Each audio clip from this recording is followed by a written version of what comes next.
Nalab-ot sa Bombo Radyo Philippines ang isa ka panibag-o nga kadungganan sa prestihiyoso nga 47 Catholic Mass Media Awards ukon CMMA subong nga tuig. Ini matapos nga mangin finalist sa tanan nga siyam ka kategoriya nga mga program sang network. Yari ang mga finalist sa Best News Program, Bombo Network News ang Bombo News Center Makati, Bombo News and Views Morning Edition sang Bombo Radyo Cebu, Best Commentary Program, Bombo Hanay sa Udto sang Bombo Radyo Cebu, Best Public Service Program, Bombo Lifestyle sang Bombo Radyo Philippines, Best Counseling Program, Istoryang Pasada, takbo ng Star FM Manila, Best Business News, Bombo Special Report sang Bombo Radyo Philippines, Best Entertainment Program, Pinoy Memories sang Star FM Iloilo, kag It's All For You in Morning sang Star FM Bacolod.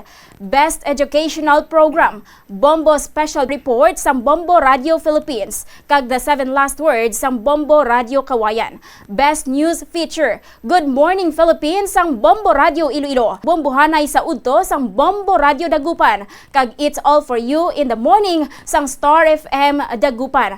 Best Drama Program, Mirror of Life sang Bombo Radyo Kawayan.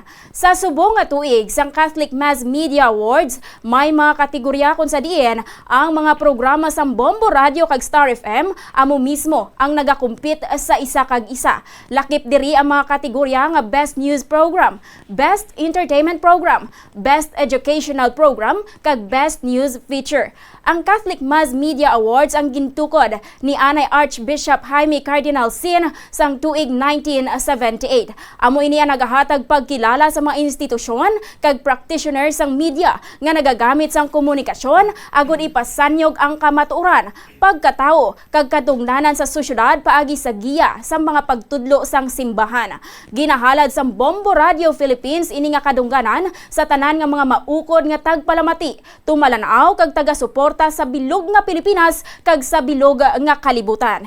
Ini nga pagsalig kag suporta ang padayon nga nagahatag inspirasyon sa 32 ka fully digitalized nga mga istasyon sa bugos nga pungsod sa paghatag sang masaligan nga balita kag impormasyon, serbisyo publiko kag mga programa nga nagapalapnag sang kaalam kag nagapasanyog sang komunidad.